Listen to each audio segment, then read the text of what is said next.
ഞാൻ പത്നി സമേതം പോണെന്നാ തീർച്ചയാക്കിയിട്ടുള്ളത്. അതുകൊണ്ട് സമാന്തിക്കണ്ട, അപ്പൊ തന്നെ നേരം വൈകി പുറപ്പെടൂ, ഉത്സാഹിക്കൂ. അല്ല, അങ്ങ് പോവാൻ തീർച്ചയാക്കിയല്ലോ, അതല്ലേ ഞാൻ വേഷം കെട്ടി പുറപ്പെട്ടിട്ടുള്ളത്. എന്നാ ഞാൻ വേണ്ടാന്നും തീർച്ചയാക്കിയിട്ടുണ്ട്. അപ്പൊ ഭാമയുടെ വിചാരം എന്താ? കൃഷ്ണൻ പാഞ്ചാലിയെ വിവാഹം കഴിക്കാനായിട്ടുള്ള ഉത്സാഹത്തോട് കൂടി പോവാന്ന്. ഭാമയെ കുറ്റം പറയാൻ പറ്റില്ലല്ലോ, ഇടയ്ക്കൊക്കെ അവിടുന്ന് ഇവിടുന്ന് ഓരോന്നിനെയൊക്കെ പിടിച്ച് കൊണ്ടുവരാറുണ്ടല്ലോ. അപ്പൊ ഇതും അതുപോലെ നിരീക്ഷിച്ച എന്താ ഭാമ ഇങ്ങനെ പുറപ്പെടുന്ന അമാന്തിക്കണ്ട, ഉത്സാഹിക്കൂ. അല്ല, അങ്ങ് പോവാൻ തീർച്ചയാക്കിയില്ലേ, പോവാന്ന്. അതിനല്ലേ ഭാമയെ ഞാൻ ഭാര്യാസമേതം പോകണമെന്നാ തീർച്ചയാക്കിയേക്കുന്നത്. ഭാമയും പുറപ്പെടും, അങ്ങ് പോയിട്ട് വരുമോ? വരുമ്പോ സ്വീകരിക്കാൻ വേണ്ട ഒരുക്കങ്ങളൊക്കെ ഞങ്ങൾ ഇവിടെ ചെയ്തോളാം.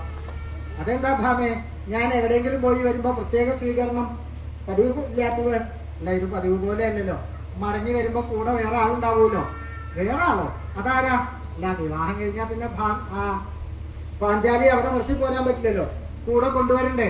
അപ്പോഴാ ഭഗവാന് കാര്യം മനസ്സിലായത്. ഭഗവാൻ ഭാമ തന്നെ തെറ്റിദ്ധരിച്ചിട്ടാണ്. ഭാമയെ ഞാൻ പാഞ്ചാലിയെ വിവാഹം കഴിക്കാൻ പോവല്ല. അതെ, എനിക്കറിയാം, എന്നോട് ഇങ്ങനെയൊക്കെ പറയും.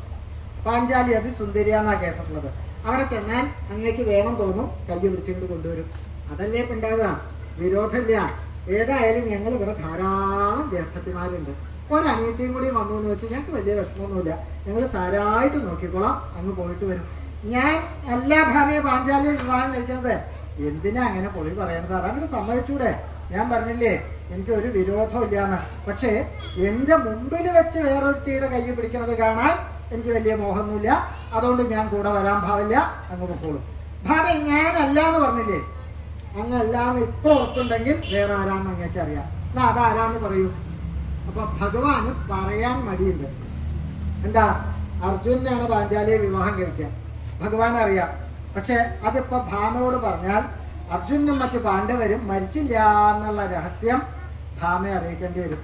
സ്ത്രീകളല്ലേ, രഹസ്യം സൂക്ഷിക്കാൻ നല്ല കഴിവാണല്ലോ അല്ലേ. ക്ഷണനേരം കൊണ്ട് അത് അങ്ങോട്ട് പരസ്യാവലി കഴിയേ.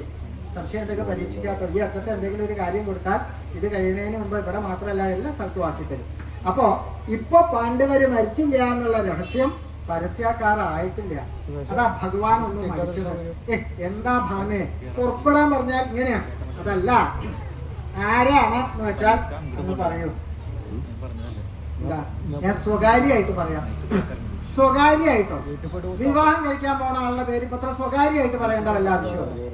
അല്ലാത്ത വല്ല ബന്ധമൊക്കെ ആണെച്ചാൽ സ്വകാര്യമായിട്ട് വേണം അല്ലേ. എന്താ, അങ്ങനെ വല്ല ബന്ധമുണ്ടോ? ഇവൊക്കെ സാധനങ്ങളൊക്കെ കൊണ്ടു നടക്കുമ്പോ നല്ലോണം സൂക്ഷിക്കണം കേട്ടോ. ഇപ്പൊ തന്നെ കേൾക്കാല്ലേ ചിലരുടെയൊക്കെ കഥകളെ. വിവാഹം അല്ലാത്ത ബന്ധം കാരണം സ്ഥാനം തന്നെ പോയിട്ടുള്ള ആൾക്കാരുണ്ടെന്നാ കേൾക്കണത്.